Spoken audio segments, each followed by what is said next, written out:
Hey guys, welcome back to NEET PYQ Corner. As you all know the importance of the PYQ for the NEET examination, I have done a detailed analysis for you all. So please watch the video till the end. तो चलिए start करते हैं. In this video we are going to discuss about the NEET 2023 botany paper. पहला question हमारा आता है exile presentation का.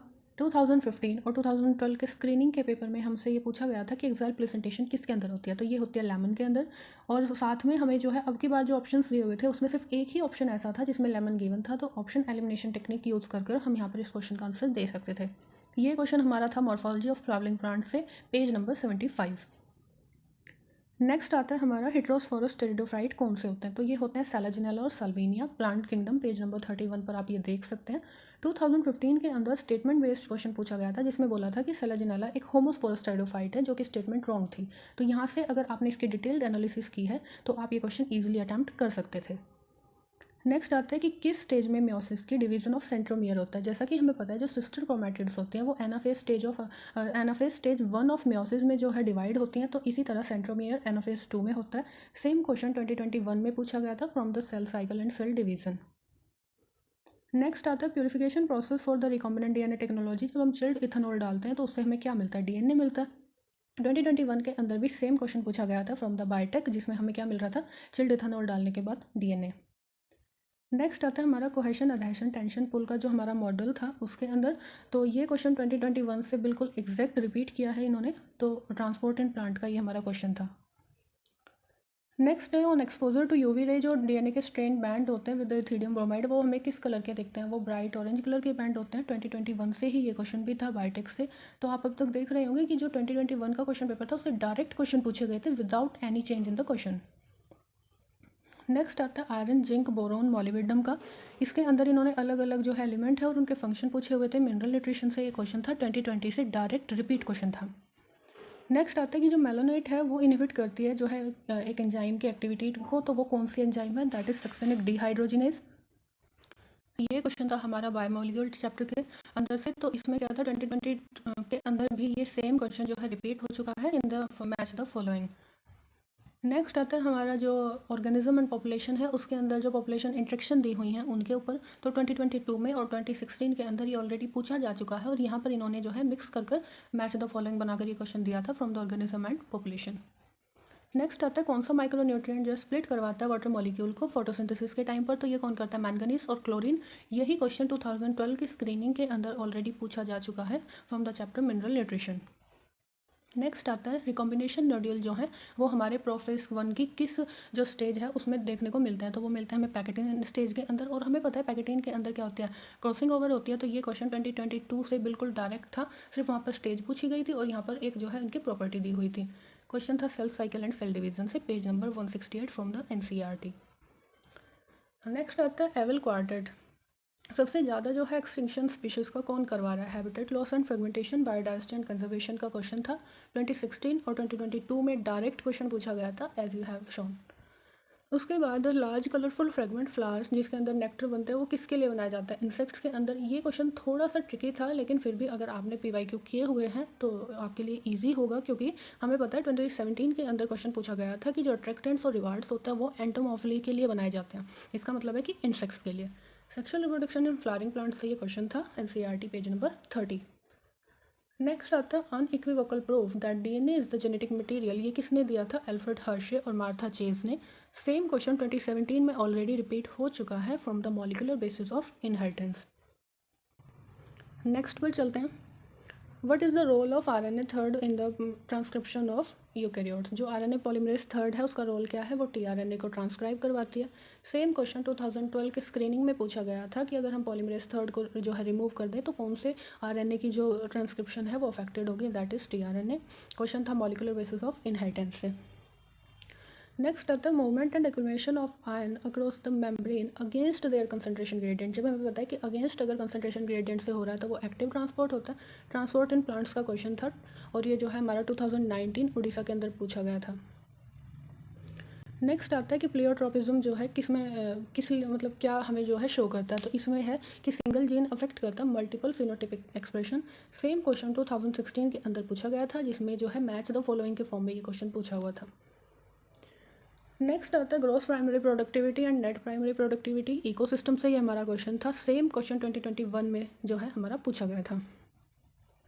अगला आता है among eukaryote replication of DNA take place in S phase, हमें पता है ड्यूरिंग सेल ग्रोथ। ये जो है हमारा 2016 के अंदर सेम क्वेश्चन पूछा गया था from the cell cycle and cell division.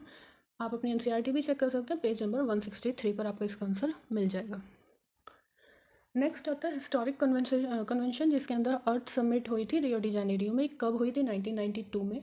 2019 के अंदर ये क्वेश्चन पूछा जा चुका है ऑलरेडी, लेकिन यहाँ पर इन्होंने क्या किया है कि क्वेश्चन से ही जो है नया क्वेश्चन फ्रेम कर दिया और आंसर भी पूछ लिया।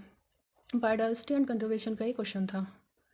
नेक्स्ट आता है frequency of recombination between gene pair, ये किसने बताया था? एल्फ्रेड स्टूडेंट ने, जो किसके स्टूडेंट थे? थॉमस हंट मॉर्गन के। सेम क्वेश्चन 2019 के अंदर पूछा गया था from the chapter principles of inheritance and variation.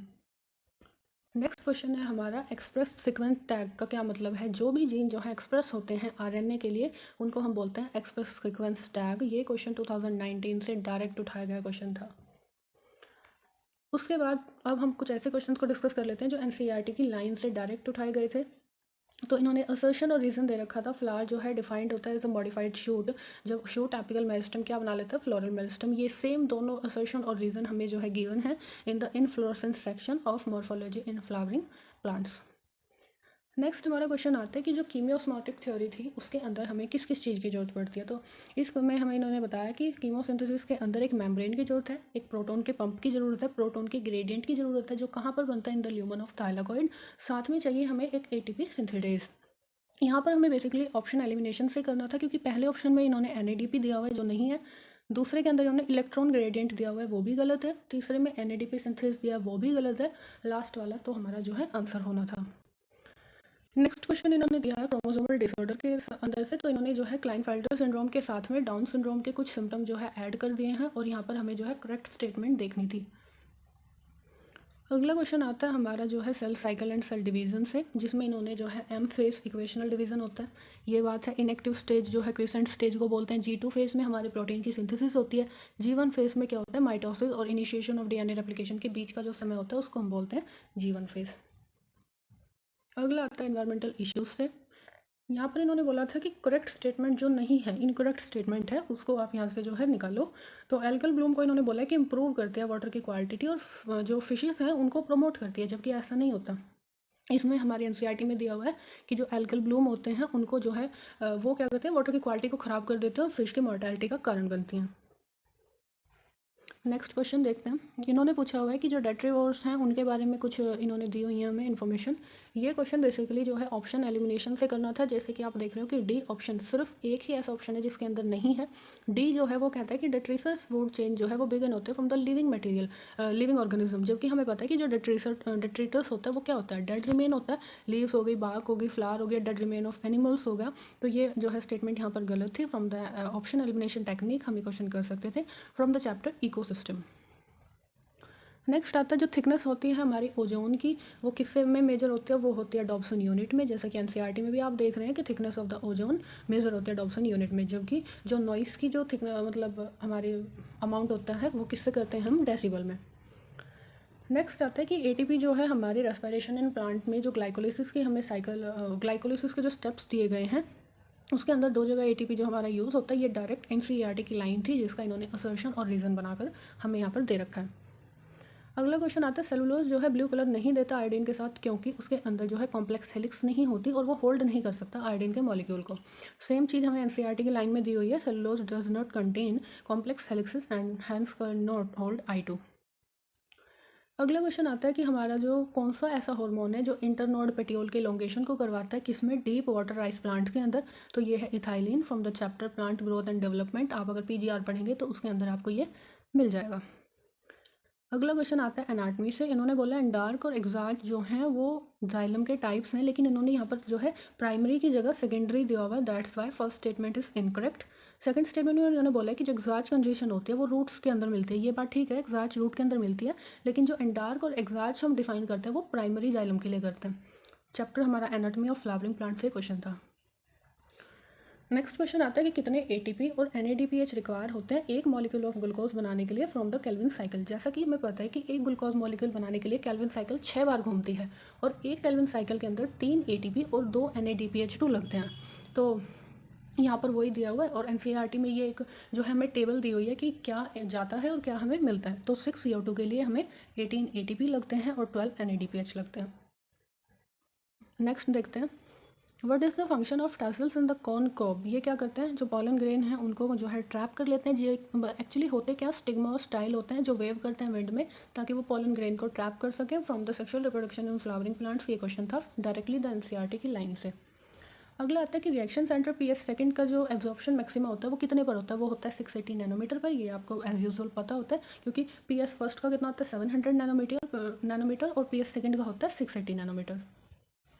अगला क्वेश्चन आता है फैमिली फेबेसी सोलेनेसी और लिलिएसी से कैसे अलग है। फेबेसी के अंदर आती है पी के अंदर आपको पता है कि डाई एडल्फस जो है हमारा स्टेमन की जो अरेंजमेंट है वो देखने को मिलती है। तो अगर आप यहाँ पर ऑप्शन एलिमिनेशन टेक्निक लगाते हैं, फेबेसी के अंदर होती है पी के अंदर जो है डाई एडल्फस स्टेमन होते हैं, तो यहाँ से आपका क्वेश्चन ईजिली हो जाता है। नेक्स्ट क्वेश्चन आता है जीन गन के अंदर जो है हम एलियन DNA को होस्ट सेल के अंदर जो है इंट्रोड्यूस करवाते हैं तो माइक्रो पार्टिकल जो यूज़ करते हैं वो किसके बने होते हैं, गोल्ड और टंगस्टन के। ये भी एक प्रीवियस ईयर क्वेश्चन है। अगला क्वेश्चन आता है एंजियोस्पर्म में जो हैप्लॉइड डिप्लॉइड और ट्रिप्लॉइड स्ट्रक्चर होते हैं वो क्या होते हैं। जैसा हमें पता है कि जो जिम्नोस्पर्म होते हैं सिर्फ उनका एंडोस्पर्म हैप्लॉइड होता है, जबकि जो एंजियोस्पर्म होता है उनका जो एंडोस्पर्म होता है वो ट्रिप्लॉइड होता है। मैंने क्या बोला, जिम्नोस्पर्म का हैप्लॉइड होता है, एंजियोस्पर्म का ट्रिप्लॉइड होता है। तो इसके बाद यहाँ पर हमें देखना था कि सिनर्जेट्स हमें पता है हैप्लॉइड है, zygote diploid, primary endosperm nucleus जो है ट्रिप्लॉइड होता है। जो ऑप्शन एलिमिनेशन अगर हम यहाँ पर करते तो भी हमारा क्वेश्चन हो जाता। तो इसके साथ हमने जो है ज़्यादातर क्वेश्चन हमारे डिस्कस कर लिए हैं। बहुत सारे क्वेश्चन जो है डायरेक्टली प्रीवियस ईयर से पूछे गए थे, एज इट इज़ उठाकर क्वेश्चन है। तो फॉर द फर्दर आप जो है अच्छे से प्रीवियस ईयर क्वेश्चन करके जाएंगे and read your NCERT thoroughly. Thank you so much. If you like the video, please like, share and subscribe. Thank you.